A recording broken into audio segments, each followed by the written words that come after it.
সবাইকে আমন্ত্রণ Clemon beyond the গ্যালারিতে। রবি থেকে বৃহস্পতি সপ্তাহে 5 দিন আমরা হাজির হই ক্রীড়াঙ্গনের সমসাময়িক ঘটনা প্রবাহ নিয়ে। আজকের আয়োজনে সঙ্গে আছি রেজওয়ানুজ্জামান। আজ আমরা কথা বলতে চাই, নিউজিল্যান্ড সফর আপনারা চলছে জানেন, এবং সামনে বিশ্বকাপ। এই দুটো সিরিজের এবং টুর্নামেন্টের আসলে যোগসূত্র আমরা একটু আলোচনা করতে চাই, যে নিউজিল্যান্ড সফরের ব্যর্থতা এবং বিশ্বকাপের আশাটা কেমন, সেই নিয়ে কথা বলতে আমাদের সঙ্গে স্টুডিওতে আছেন দুজন ক্রীড়া সাংবাদিক। আছেন দৈনিক কালের কণ্ঠের ক্রীড়া সম্পাদক সাইদুজ্জামান, স্বাগত জানাচ্ছি আপনাকে, এবং আছেন দৈনিক সমকালের স্পোর্টস ইনচার্জ সঞ্জয় সাহা পিয়াল, স্বাগত আপনাকে। দর্শক, আপনারাও চাইলে অংশ নিতে পারেন, ফোন করুন 0255029704 থেকে 06 এই নম্বরগুলোতে। সাইদ ভাই, যোগসূত্র আসলে আছে কিনা নিউজিল্যান্ডের সাথে ইংল্যান্ডের? ফরম্যাট এখন যেটা চলছে সেটার সাথে ফরম্যাটের ডিফারেন্স, কিন্তু প্লেয়ার অনেকেই খেলবেন ওয়ার্ল্ড কাপে। এই মোটিভেশন কিংবা মেন্টাল প্রেশারটা আসলে কতটা তারা কাটিয়ে উঠতে পারবেন, কিংবা সত্যি কি ওয়ানডেতে বাংলাদেশ ভালো ছিল হবে কিনা? কারণ নিউজিল্যান্ডে ওয়ানডেতে আমরা খুব একটা এক্সট্রাঅর্ডিনারি কিছু দেখিনি। প্রথম কথা হলো যে ফরম্যাট ডেফিনেটলি ভিন্ন ভিন্ন দেশ, কিন্তু অলমোস্ট একই খেলোয়াড়রা খেলছেন।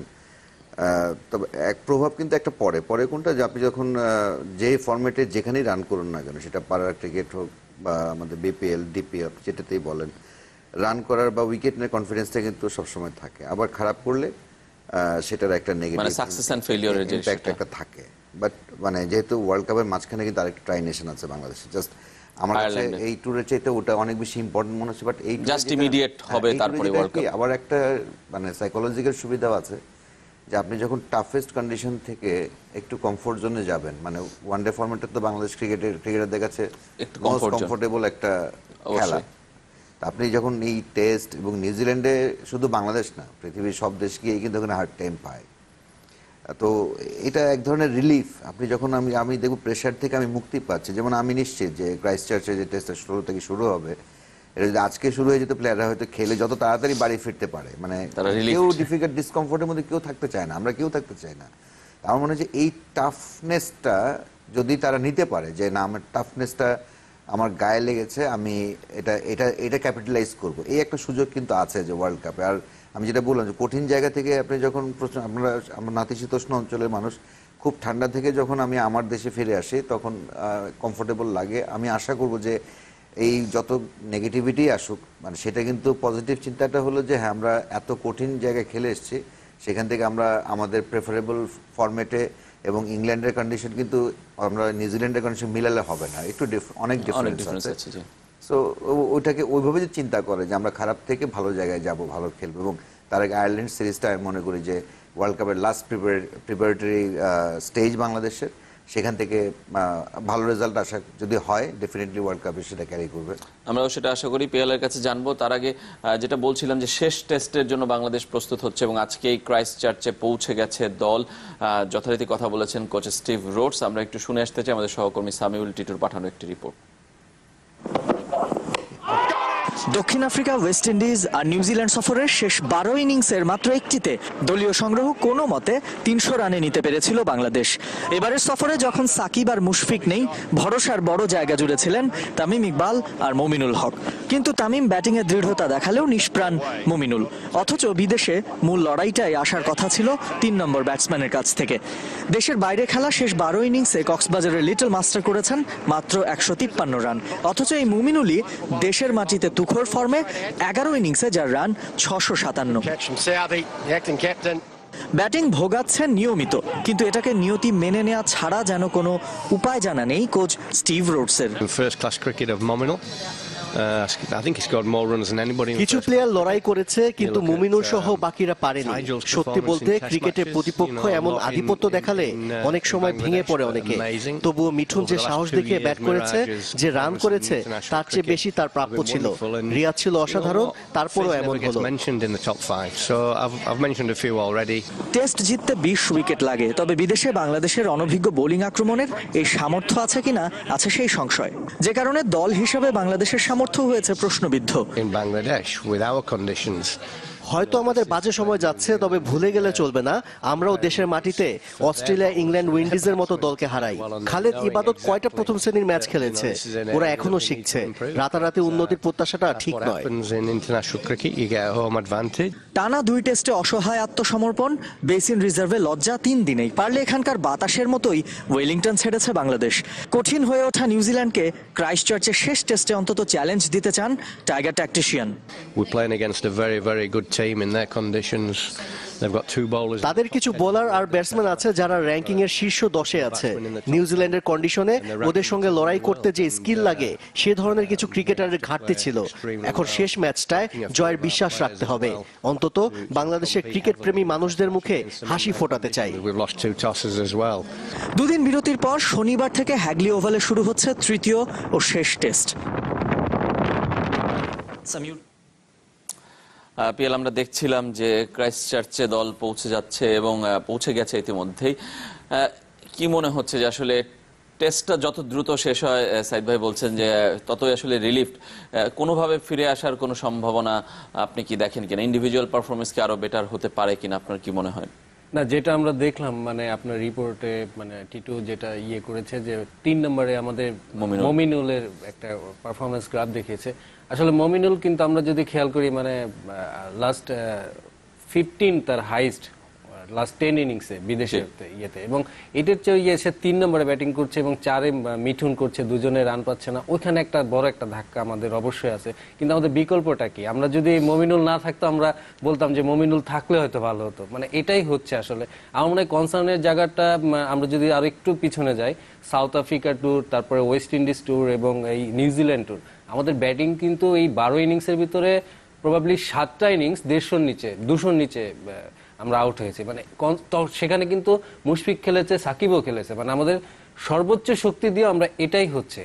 তো এইখানে আমাদের একটা কনসার্নের জায়গা। আমরা এটা আমার ব্যক্তিগত ধারণা, আমরা মনে হয় ওয়ানডে এবং টি-20-র চেয়ে টেস্টে বিশেষ করে বিদেশের মাটিতে আমরা একটু মনোযোগটা কম দিচ্ছি, এবং এটা সবাই মানে আমরা। এটা কি ব্যাটসম্যানদের ইন্ডিভিজুয়াল বলছেন আপনি? হ্যাঁ, ব্যাটসম্যানদের ইন্ডিভিজুয়াল, ওরা যে একটু মানে স্টাডি করার ব্যাপার থাকে বৈরী কন্ডিশনে, যে আমরা যদি একটু দেখি, একটু খেয়াল করি যে পূজারার ব্যাপার কিংবা কোহলি, এরা নিজেরা আমরা দেখেছি যে কোহলি কিন্তু রেস্ট নিয়ে তারপরে কাউন্টি একটা টিমের সঙ্গে যোগাযোগ করে কিভাবে খেলা যায় অন্তত একটা ম্যাচ। পূজারাকে দেখেছি এরকম, এবং আমি ইন্ডিয়ান কয়েকজন সাংবাদিকের সাথে আমার কথা হয়েছে, পূজারাকে শুনেছি যে সে তার বাড়ির লনে তার যতটা গাড়ি সে কিনে ততটা করে সে পিচ তৈরি করে মানে তার বাড়ির সামনে সে প্র্যাকটিস করে আর কি। এই যে ইন্ডিভিজুয়াল ব্যাপারগুলো আমাদের ব্যাটসম্যানদের, আমার মনে হয় যে এটা তারা অবশ্যই করবে। আমরা তো অত করে জানি না যে তার ওই ব্যাপারগুলো ঘাটতি আছে, যে আমি ইন্ডিভিজুয়াল ওখানে যে কি করবো, আমার সেটআপটা কি। আমার এখানে বিপিএল শেষ হলো, নিউজিল্যান্ডে আমার ট্যুর আছে, এটা আমি জানতেছি, কিন্তু তার আগে যে একটু প্রিপারেশন নিজের নেওয়ার দরকার সেটা টিমের সঙ্গে থেকে হয়তো 3 ওভার 4 ওভার আমি নেটে ব্যাটিং করছি, কিন্তু মানে ইন্ডিভিজুয়ালি যে একটা স্টাডির ব্যাপার থাকে এইটা তেমন আমার একটু ঘাটতি রয়েছে আপনার মনে হচ্ছে। একজন দর্শক আছেন, আমরা তার ফোনটি নিতে চাই। দর্শক পরিচয় জানিয়ে প্রশ্ন অথবা মতামত জানান। হ্যাঁ, আমি ধানমন্ডি থেকে অভি বলছি। জি, আমার প্রশ্নটা হচ্ছে যে আমরা যখন সময় বলি যে আমাদের বাইরে যে সিরিজ খেলতে দেওয়া হয় না, অস্ট্রেলিয়াতে, ইংল্যান্ডে, নিউজিল্যান্ডে, কিন্তু লাস্ট 10 বছরে আমাদের এমন কি পারফরমেন্স বাইরের দেশে যে যার কারণে আমাদেরকে তারা সিরিজ খেলতে আমন্ত্রণ জানাবে। আর দ্বিতীয়ত হচ্ছে যে আমাদের বোর্ড কর্মকর্তারা অনেক সময় একটা কথা বলে যে আমরা এখনো বাইরের দেশে লার্নিং স্টেজে আছি, তো আমাদের এই লার্নিং পিরিয়ডটা কবে শেষ হবে বাইরের দেশে? আচ্ছা, ধন্যবাদ আপনাকে আপনার প্রশ্ন দুটির জন্য। আমরা নিশ্চয়ই আলোচনা করব। আরো একজনের দর্শক ফোন নিতে চাই। দর্শক পরিচয় জানিয়ে প্রশ্ন অথবা মতামত জানান। জি, বলবো। জি, প্লিজ।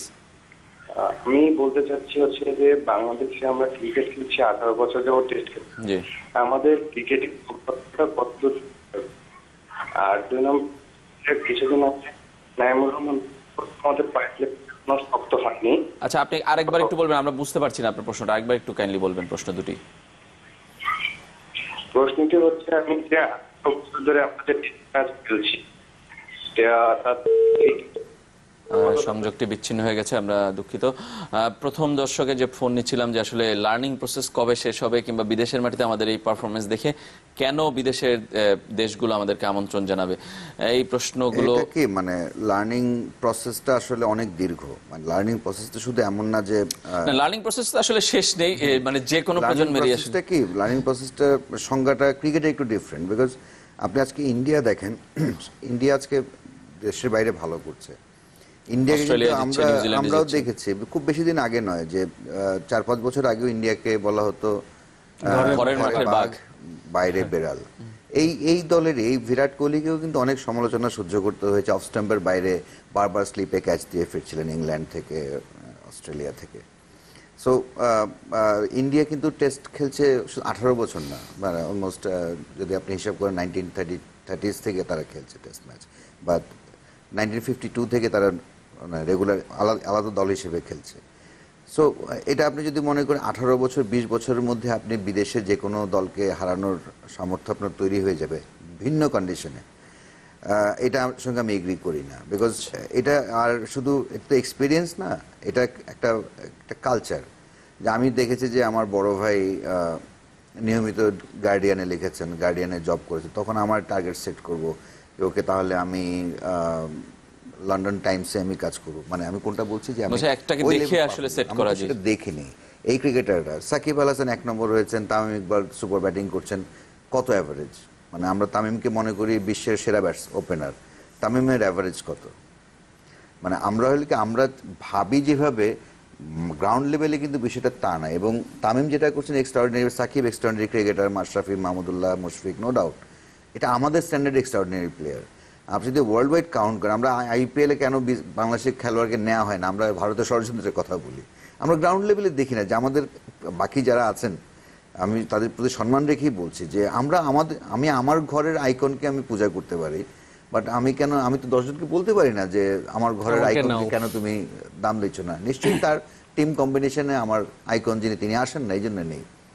আমার মনে হয় যে অনেক সময় লাগবে। আপনি অস্ট্রেলিয়া, নিউজিল্যান্ডে, ইংল্যান্ডে গিয়ে টেস্ট ফর্মেটে বিশেষ করে ইমপ্রুভ করতে অনেক সময় লাগবে। পিয়াল যেটি বললেন যে আমাদের খেলোয়াড়দেরও টেস্টের প্রতি যত্ন নেই, এবং খেলোয়াড়দের যত্নটা কীভাবে আসতে পারে। আজকে পূজারার কথা আমরা কেন বলছি? বিরাট কোহলি এক্সেপশনাল ওয়ার্ল্ড ওয়াইডই, তার ক্রিকেটটা তার জীবনে অবিচ্ছেদ্য অংশ। আমি বলছি না বাকিদের বিচ্ছিন্ন অংশ, বাট ক্রিকেটটাকে অন্যভাবে উনি খেলেন। বাট পূজারা আজকে ধরেন উইকেট বানিয়ে খেলতে পারছেন কি জন্য? বিকজ উনি টেস্ট খেলার কারণেই ভারতীয় ক্রিকেট বোর্ড তাকে এনাফ ফুডিং দিচ্ছে। টাকাটা কিন্তু নিজের পকেট থেকে মানে পুরোপুরি মানে তার না খেয়ে কিন্তু উইকেট বানাতে হচ্ছে না। যে পরিমাণ অর্থ তিনি উপার্জন করেন উনি জানেন, যে পরিমাণ সম্মান তিনি পান টেস্ট স্পেশালিস্ট হিসেবে। আমাদের মমিনুলকে আমরা কতটা সম্মান দিই, মমিনুলকে আমরা টেস্ট স্পেশালিস্ট বানিয়ে ফেলেছি সামহাও। উনি বছরে কটা টেস্ট ম্যাচ খেলেন, আর ইন্ডিয়া কটা টেস্ট ম্যাচ খেলে। সো ইন্ডিয়ার প্লেয়ারদের অ্যাটিটিউডের সঙ্গে যদি আমি মিলাই, ডেফিনেটলি আমিও চাইবো যে আমাদের দেশের খেলোয়াড়রা পৃথিবীর বিশ্বের বড় বড় খেলোয়াড়দের ফলো করবেন বা তাদের সাথে বেটার কিছু করবেন। বাট আপনাকে ওইটাও ভাবতে হবে যে আমাদের বাংলাদেশের খেলোয়াড়রা এটার বিনিময়ে ওই পরিমাণ ফুডিং মানে যেটা পাওয়ার কথা তার সেটা পাচ্ছে কিনা। আর কোনো সন্দেহ নেই যে সব কিছুর পরে হাজারটি প্রতিকূলতা থাকবে আপনার জীবনে, কিন্তু আপনাকে কিন্তু আপনার নিজের কাজটা যদি আপনি করতে চান সেখানে আপনার ব্যক্তিগত চেষ্টা থাকতে হবে। এই দুটো টেস্ট ম্যাচে আপনি দেখেন, আপনি কঠিন কন্ডিশনে খেলতে গেছেন, ফাইন, আই ডু অ্যাকসেপ্ট। একজন ব্যাটসম্যান কি কষ্ট করে রান করেছে, মানে কষ্ট করে কোনটা বলছি, যে আগলি ক্রিকেট খেলে। আপনি উইলিয়ামসন যেটা 70 অড খেললেন এই টেস্টে, উইকেট 73 উইকেট ডিফিকাল্ট ছিল, তার কিন্তু বল গায়ে লেগেছে, তিনি কিন্তু শর্টস খেলে সেখান থেকে পালিয়ে যাওয়ার চেষ্টা করেননি। ডিফিকাল্ট পজিশন থেকে বেরোয় আসা কিন্তু ইজিয়েস্ট ওয়ে হলো শর্টস খেলা, কিন্তু ওটাতে প্রচন্ড ঝুঁকি থাকে। আমাদের ব্যাটসম্যানরা দেখেন যে সবাই কিন্তু ওই শর্টস খেলতে গিয়ে ঝুঁকিটা ম্যাক্সিমাম তার সহজ শর্টকাটটা নিয়েছে। শর্টকাট নেই, আমার দুঃখ হলো যে আপনার অন্য কিছু না থাকুক, আপনাকে আমি শর্টস খেলতে বসে আপনি 100 রান অল আউট হতে পারেন, বাট আপনাকে যে উইকেটে লড়াই করে আমি থাকবো, চেষ্টাটার মধ্যে আপনার ঘাটতি দেখেছেন। টেস্ট ক্রিকেটের সবচেয়ে বড় আর্ট ব্যাটসম্যান যে আপনাকে বোলারকে প্ল্যানের পর প্ল্যান করে ধৈর্য ধরে অপেক্ষা করে উইকেটের জন্য, আমাদের সেটাই নেই। এবং এই কারণে আমার মনে হয় যে ব্যক্তিগত চেষ্টার কথা বা আসল টেস্ট আমরা কিভাবে খেলতে চাই সেটা আমরা ঠিক ক্লিয়ার। এবং লক্ষ্যটা আমাদের আমার মনে হয় বিচ্ছিন্ন কিছু লক্ষ্য, মানে আমার একটা দলগত যে লক্ষ্য থাকার উচিত কিংবা থাকে সেটা মনে হয় যে ওই যে আমাদের কোচ যেটা বারবার বলতেছিল যে ওরা খুব ভালো দল, ওরা র্যাঙ্কিং এ, আমরা কোথায়, আমরা তো ঘরের মাঠে খেলি, মানে সে কিন্তু এক্সকিউজ দিচ্ছে। কিন্তু দলগত যে একটা থাকার কথা যে সবাই মিলে যে আমি এই সেশনটা এইভাবে খেলবো, ও আমাকে এইভাবে বডি লাইন বোলিং করবে, আমরা কি করতে পারি। এবং আমার আরেকটা জিনিস মনে হয় যে আমাদের কোচের সঙ্গে আমাদের প্লেয়ারদের একটা ল্যাঙ্গুয়েজ ব্যারিয়ার কিংবা ব্যারিয়ার থাকতে পারে। আমরা দেখি যে অনেক সময় কোনো ব্যাটসম্যান যদি বিদেশে, আমরা দেখি বিশেষ করে ভারত এবং পাকিস্তান, ওরা তাদের সাবেক কিছু প্লেয়ারদের সঙ্গে কনসাল্ট করে যে কিভাবে, কারণটা হচ্ছে তাদের সঙ্গে তার অভিজ্ঞতাগুলো শেয়ার করতে পারে তাদের ভাষায় তাদের মতো করে। আমার মনে হয় যে আমাদের যে ব্যাটসম্যানগুলো স্ট্রাগল করছে তারা এটা কার সঙ্গে কনসাল্ট করবে? আমাদের তেমন কোনো সিনিয়র প্লেয়ার কি তার সঙ্গে কনসাল্ট করতে পারে? কারণ আমাদের কারো অভিজ্ঞতা ওখানে ভালো না। আরেকটা কথা সাইদ ভাই বলছিলেন যে আমাদের কালচারটা আসলে গড়ে ওঠেনি। টেস্টের কোচও বলছিলেন যে এবাদত খালেদ কয়টা ফার্স্ট ক্লাস ম্যাচ খেলেছেন। এটার জন্য দায়ী কারা? কোচের এই পয়েন্ট আমি বলছি যে আপনি এবাদত খালিদকে নতুন নিতে হবে কেন? আপনি 2 বছর আগে নিউজিল্যান্ড ট্যুর করেছেন, সেখানে কারা খেলেছেন? আজকে কোথায় গেল? হারাই গেল। আমি নির্বাচকদের আমি দৃষ্টি আকর্ষণ করতে চাই, তারা কিন্তু এখনো ইয়াং। তারা যখন 2016 সালে আমি ওই ট্যুরে যাওয়ার সৌভাগ্য হয়েছিল, সেখানেও কিন্তু আমরা একই স্টোরি বলেছি, ইয়াং পেস অ্যাটাক। 2 বছরের পর আপনি আরো ইয়াং পেস অ্যাটাক নিয়ে কেন নিউজিল্যান্ডে যাবেন? আপনার পরিকল্পনাটা কোথায়? আপনি শুধু ব্লান্টলি আমি খেলোয়াড়কে দায়ী করতে পারি, অ্যাটিটিউড, ও ক্রিকেটটা খেলতে চায় না, কষ্ট করে না। আমরা অনেকগুলো ডেফিনেটলি গ্রাউন্ডে তাদেরই দায় নিতে হবে, কিন্তু আপনার পরিকল্পনাতেই তো সেটা নাই। পরিকল্পনা কারা নেবে? ক্রিকেট বোর্ড বা সিলেক্টর, আপনি যেটাই বলেন না কেন। আমি আজকে ক্রিকেট বোর্ডে আমি তো নির্বাচকদের জিজ্ঞেস করতাম যে তোমার 2 বছর আগের এই পেসটাকে আজকে এরকম কেন? মানে হোয়ার হ্যাভ দে গন? মানে তাদের ডেফিনেটলি তাদের যদি ল্যাকিং থাকে তাদেরকে পুশ করার দরকার ছিল। এবং আপনি আজকে মানে আবার তার মানে কি আবার নেক্সট নিউজিল্যান্ড ট্যুরে কি আবার একই স্টোরি লিখতে হবে যে আমাদের পেস অ্যাটাক খুব ইয়াং? আপনার যে রবিউল ইসলাম শিবলু, আমরা যদি বলি, কালকে একটা নিউজ দেখছিলাম জানে সে হারিয়ে গেল, ইনজুরি ছিল। শুভাশিস হারিয়ে গেছে, আমরা শুধু শুনি যে ইনজুরি ছিল, ইনজুরি লাস্ট টুরে টপ বোলার ছিল, তাকে মিসিং। এবং মানে এই যে তাকে আমরা খোঁজই না, আমাদের একটা প্রেস লিস্ট দিয়ে দেওয়া হয় কিংবা কথা বলে যে সে ইনজুর, তারপরেই শেষ। তার যে আপডেট, সে যে যত্ন নেওয়া, তাকে সব প্লেয়ারকে আমরা সমান করে করছি, আমরা পেসারগুলো কেন পাচ্ছি না? এতদিন ধরে আমরা ওয়ানডেতে একটা সেট আপ আমরা দাঁড় করতে পেরেছি, বিশেষ করে বোলিংয়ে। ঘরের মাঠে টেস্টেও আমাদের তাইজুল আছে, মিরাজ আছে, কিন্তু কোন টেস্ট পেসারকে আমরা পেয়েছি? আমরা কি একটু ধৈর্য ধরেছি? কেউ নেই। রাব্বিকে নেওয়া হলো না, শুভাশিসকে হারিয়ে গেছে, শিবলু অভিমানে অবসরই নিয়েছে। এই যে ব্যাপারগুলো, এইগুলোতে আমার মনে হয় যে আমরা সবসময় মানে এইটা ধরে ওটা, আমরা ইবাদতকে এগিয়ে নিয়েছি, সে তো ফার্স্ট ক্লাস খেলেন, তাহলে কেন তাকে আমরা নিচ্ছি? মানে সেই প্রশ্নগুলো আসলে থাকছে। এই প্রশ্নগুলো উত্তর এক একজন এক একভাবে দেন। নির্বাচকরা দেন ফর্মের কথা, কোচ বলেন যে টিম সিলেকশন করে দিয়েছে। কোটনিওয়ালসও আমাদের এই সিরিজেই কথা বলেছেন যে নির্বাচকদের এটা ভাবা উচিত, তিনিও বলছেন বোলিং কোচ হিসেবে। কিন্তু জিনিসগুলো শেষ পর্যন্ত আসলে সমাধানে পৌঁছায় না। আমরা এই সিরিজটা শেষ হলে হয়তো ওয়ার্ল্ড কাপ নিয়ে মাতামাতি শুরু করব কিংবা আলোচনা শুরু করব, তখন আবার এই জিনিসগুলো কিন্তু আড়ালেই চলে যাবে। কিন্তু এই কালচারটা আসলে কিভাবে হতে পারে, এটা আপনার কিভাবে মনে হয় যে ফার্স্ট ক্লাস খেলার এই বাধ্যবাধকতাটা আসলে করা যায় কিনা, কিংবা যে আমাদের যে লেভেলেরই ফার্স্ট ক্লাস হোক, বাংলাদেশ ক্রিকেট লিগ বিসিএল বলি কিংবা ন্যাশনাল ক্রিকেট লিগ এনসিএল বলি, এই দুটোতে তো খেলা উচিত প্লেয়ারদের। কি দূরদর্শিতা কি মানে দূরদর্শিতার চরম ঘাটতি আমি বলবো যে এটা খুব সহজ রাজীব, যে মানে আমি একটা 11 খেলাচ্ছি, যারা খারাপ করবে তাদেরকে বাদ দিব, পরের ম্যাচে আরেক 11 খেলাবো, তাদের মধ্যে যে খারাপ করবে তাদেরকে আবার বাদ দেবে। এটা কিন্তু খুব সবচেয়ে সহজ। এটার জন্য কিন্তু আমার চিন্তা ভাবনার, আমার মেধার, শ্রম কোনোটাই দরকার পড়ছে না। It's very easy. আমরা যে কেউ 17 কোটি মানুষ কিন্তু আমরা ওই দল সিলেক্ট করতে পারবো যে 11 জন খেলবে। এবং কোচ যেটি বললেন যে মোমিন খারাপ করছেন, তার মানে আমরা আশা করতে মানে ভয় হচ্ছে যে হয়তো থার্ড ম্যাচে বা পরে দেখা যাবে যে ওর সবচেয়ে যেখানে বেশি রান করে, আমরা যেটা বলি দেশের রান করে, সেখানেই হয়তো বাদ যাবে। আমাদের কিন্তু এরকম ইনস্ট্যান্স আছে যে ওয়ানডেতে ভালো, সে হয়তো আরেকজনের ইনজুরির কারণে টেস্ট খেললো, এই কারণে ওই বেচারা আমরা মাহমুদুল্লাহর কথা বলতে পারি, আগের কোচ তার ফেভারিট ফর্ম থেকে বাদ পড়ে যায়। এটা বাদ পড়ে একটাই মানে সমাধান একটা জায়গায় আছে যে আপনাকে চিন্তা করে সিদ্ধান্ত নিতে হবে যে আজকে আমি গত টুরেই ফিরে যাই, আমি রাব্বিকে কেন নিয়েছি, আমি ইবাদতকে কতবার কিন্তু দলের সঙ্গে ঘোরানোর জন্য নিয়েছি। এই একটা সিদ্ধান্ত মনে হলো যে ঠিক আছে, 2 বছর আগে ঘুরে আসছে, এবার খেললো।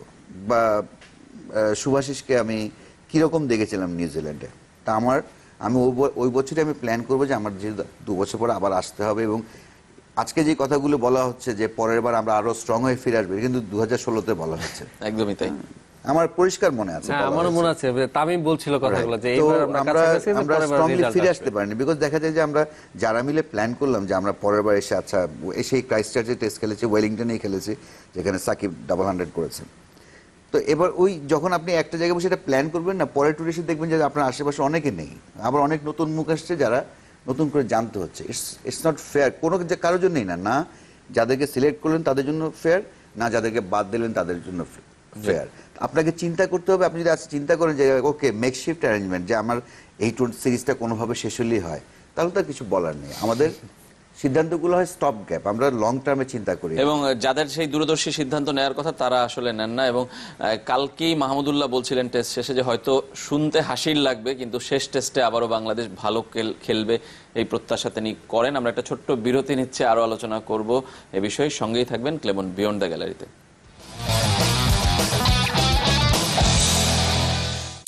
বিরতির পর ফিরে এলাম ক্লেমন বিয়ন্ড দ্য গ্যালারিতে। আমরা কথা বলছি নিউজিল্যান্ড সফর এবং বিশ্বকাপের আশা নিয়ে। সঙ্গে আছেন দুই ক্রীড়া সাংবাদিক সঞ্জয় শাহপিয়াল এবং সাইদুজ্জামান। আপনারা চাইলে অংশ নিতে পারেন, ফোন করুন 0255029704 থেকে 06 এই নম্বরগুলোতে।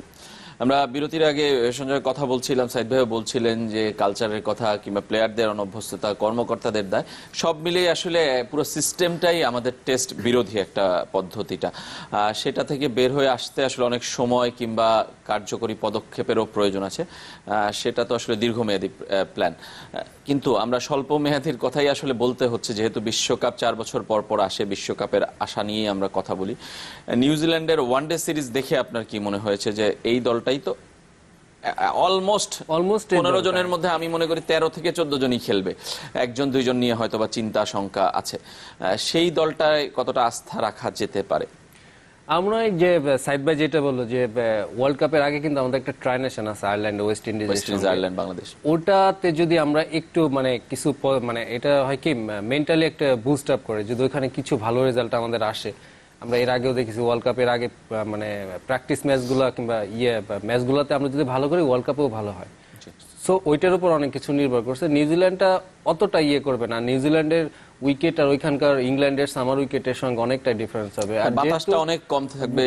আর যেহেতু আইসিসি টুর্নামেন্টগুলোতে কিন্তু আমরা দেখি যে ব্যাটিং উইকেট নিয়ে আমার মনে হয় যে নিউজিল্যান্ডেও খুব একটা কমপ্লেইন করার কোনো সুযোগ ছিল না এই উইকেট নিয়ে। আর একটা জিনিস মাথায় রাখতে হবে, এটা মাশরাফিও বলছিল একদিন আমাদের সঙ্গে, যে ইংল্যান্ডে ওয়ার্ল্ড কাপে কিন্তু আমাদের টার্গেট রাখতে হবে 300 রান চেস করা অথবা করা, মানে এর কাছাকাছি থাকতে হবে। তো অনেকটাই দায়িত্ব পড়বে ওটা আমাদের ব্যাটসম্যানদের উপর। এবং আমাদের এখন যেটা হচ্ছে আপনার হয়তো প্লেয়ারগুলো সেট হয়ে গেছে, কিন্তু কম্বিনেশন, ব্যাটিং অর্ডার এইগুলো নিয়ে হয়তো একটু রিশাফল করা যেতে পারে। আর একটা ব্যাপারে আমরা একটু পিছিয়ে থাকবো, যে আমাদের কোনো লেগ স্পিনার আমরা পেলাম না অন্তত বিশ্বকাপের আগে।